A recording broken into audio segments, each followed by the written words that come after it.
couple of weeks ago, I asked you on my Twitter to send in some of your KDP books for me to go ahead and review and give you some pointers as to what I would improve in the future and help you understand potentially why some of them aren't selling. So in this video, I'm going to take you through a few of the ones that were sent in and hopefully help you learn exactly what you need to be doing when it comes to KDP. So let's dive straight in. So the first book we're going to be reviewing is this sports trivia book for boys aged 9 to 12. Now the first thing that I noticed with this book is it's quite niche down, which in KDP can be a really good thing. It's not just a sports trivia book, but it's for boys specifically, and also within the niche of boys, it's for boys aged 9 to 12. So it's good sometimes to niche down really specifically to get away from some of your competition. But in this sense, I've got a feeling that it might be a little bit too niche down because you're really closing off a lot of the market by just targeting boys in this certain age range. So what I have done is typed in sports trivia for boys into Amazon just to see the level of competition that we've got here and where this book ranks organically. So I'm going to ignore these first two because they are both sponsored ads, but you can see here, this is the first one that ranks organically. It is a sports trivia book and it has over 800 trivia questions and isn't specifically targeting boys, so it's not necessarily direct competition. We then also have this one, All-Star Goofball Trivia. I'm not too sure what Goofball is, but it seems to be some sort of sports trivia book. And then we have this book here that we're on about. It's actually ranking third. So it's already ranking third organically for what I would consider to be the main keyword here. This is a good thing in terms of competition, but we have to remember when it comes to a good KDP niche, this level of competition needs to be balanced out with a decent level of demand too. And just looking at this, the first worry I would have is that there isn't enough demand for this niche, because you look at the other two competitors, this book here and this book here, neither of them are really doing too well. This one's got 26 reviews, but it only has a BSR of 120,000, which really isn't anything game changing and isn't going to move a huge amount of units with a BSR like that.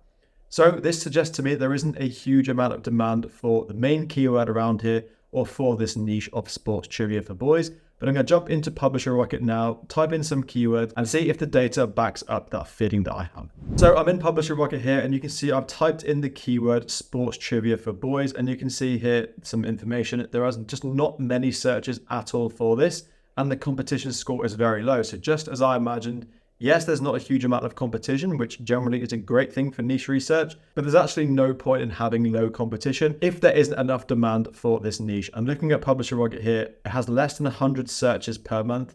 This average monthly earnings, I would imagine, is skewed by products that come up when people searching for this term that aren't related to maybe books or anything like that. Because there's so little competition, Amazon are probably showing up loads of really high-performing sports-themed products on their listing, which is probably why this data is skewed quite a lot. But these are the two ones we're looking at. So I've gone ahead and just typed in sports trivia instead to see if this person can kind of package this book up a little bit differently in the future and where they can target. And what you can see here is sports trivia for kids just on its own seems to be a much better option. There is also really low competition, but a lot more searches every single month for this sub-niche. So you can see here, rather than just targeting boys, I haven't even typed in for boys 9 to 12 because that's even more specific and there'll be even less searches.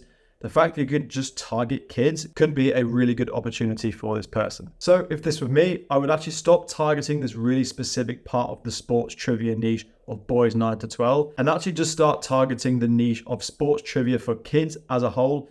And then if you want to go quite aggressive on your ads around really important keywords like sports trivia for kids as an exact keyword, you want to make sure you're ranking first every single time someone puts that into Amazon, because that is exactly what your book is about. So that's how I would do it. Go a little bit more broad with your niche because you can afford to. There isn't a huge amount of competition and just open yourself up a bit more to a lot more of that demand. So that's the first book and that is what I would do with this book.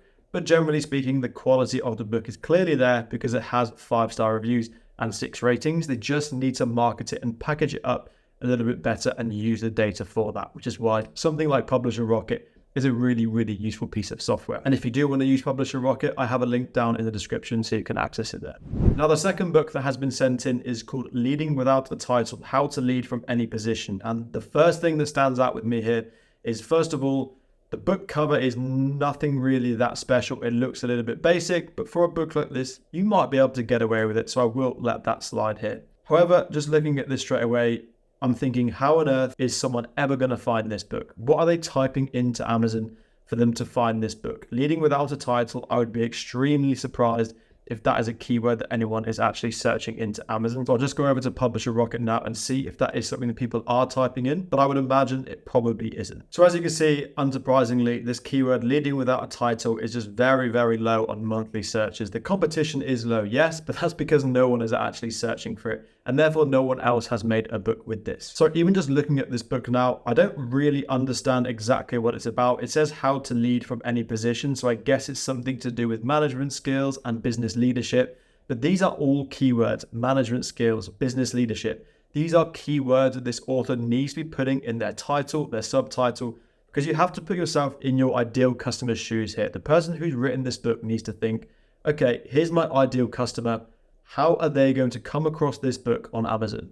They're not going to be typing in leading without a title. They're not going to be typing in how to lead from any position. They're going to be typing in much broader keywords: business management, managing a team, that kind of thing.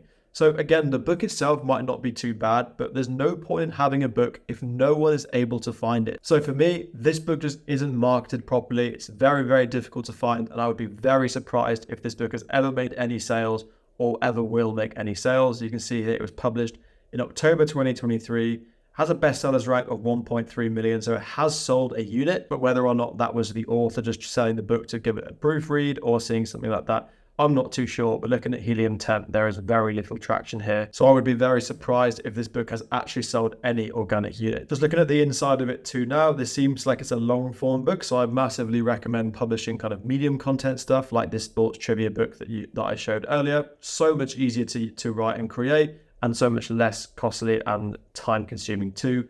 This one, I have a feeling, just looking at it, it may have been written by ChatGPT. Some of the words here are quite advanced English, which unless you're a really professional writer, I wouldn't imagine you'd be using. So I'm pretty sure this might be AI. I could be wrong. This might not be AI written and could genuinely be written by the author. But I'm going to go ahead and guess this has been produced by AI, which, as we know, is an absolute no-go. So for this book, firstly, make sure you're not using AI content, and B, put yourself in the shoes of your ideal customer. And this goes for anybody publishing on KDP. Think about your customer and putting yourself in their shoes. How are they going to find your book that you published? You're going to be able to find it because you know exactly what the title is, you know what your author name is, but how are they going to find it? In here, they need to be targeting keywords to do with management, business, that kind of thing. And that is how customers are actually going to be able to find their book. So moving on now to the third book. And the first thing I'm seeing here with this Mermaid coloring book for girls ages 3 to 8 is on their book cover, they've made a spelling mistake. So where it says book for girls, they haven't included a space between the word book and for. And immediately to me, that means it's not going to sell very well at all. If I'm a customer, I'm looking at this, that's an extremely careless mistake. So if they're making a mistake in their book cover, then what else are they going to be making mistakes in?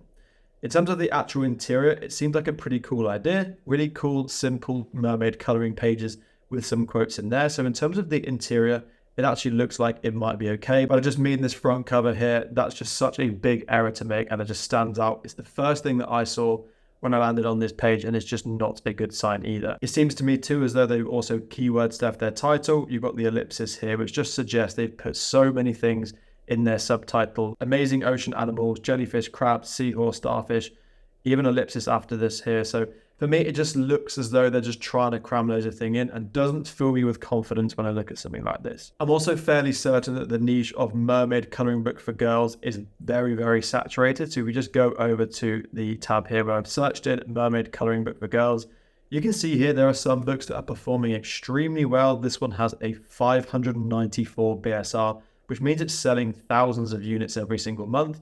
Only problem is they also have 5,000 reviews and has an average rating of 5 stars. So if you think you're going to be able to take the place of this book, you are wrong. This book is firmly established within Amazon's algorithm, and it's going to be very hard to dislodge. This one here, same, 239 reviews at 5 star with a really good BSR too.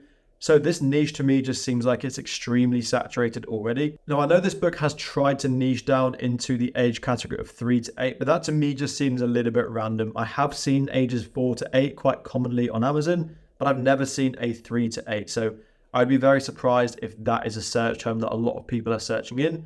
Also, just as a thought, a girl that's age 3 is going to want a very different product to a girl that's aged 8.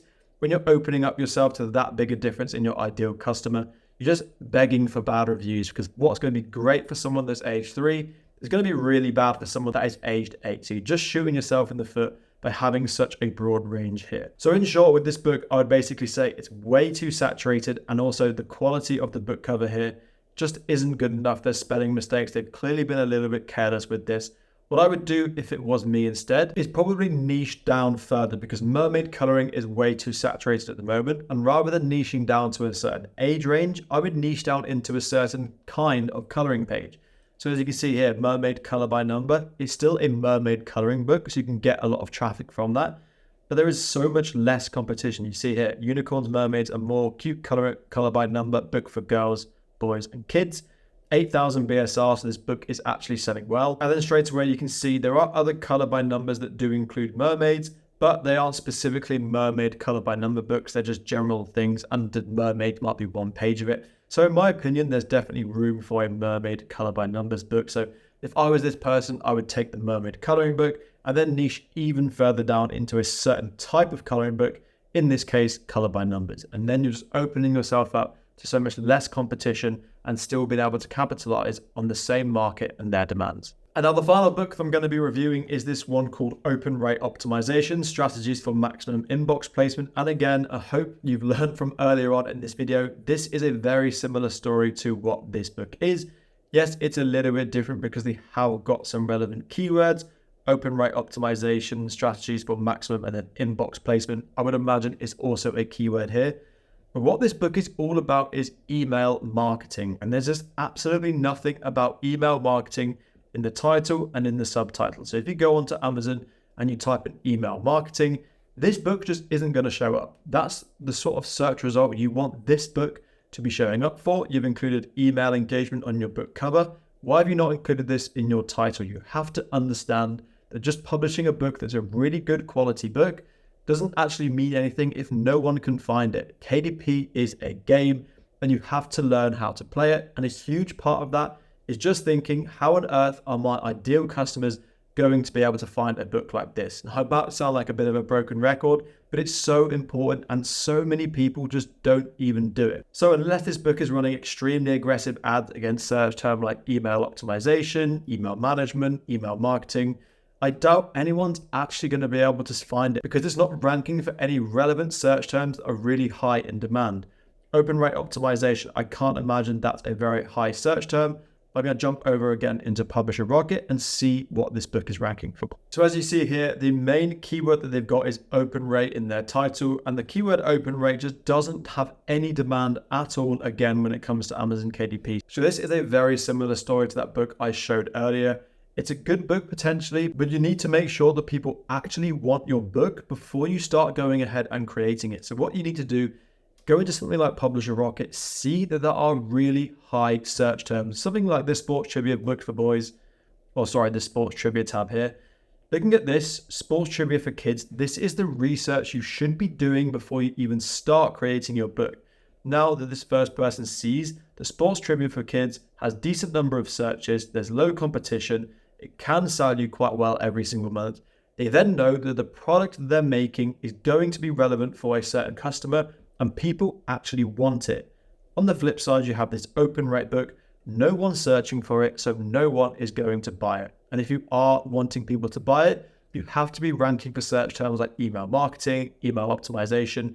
And because you haven't got any of those in your title, you're just going to really struggle unless you're going very aggressive, like I say, on ads.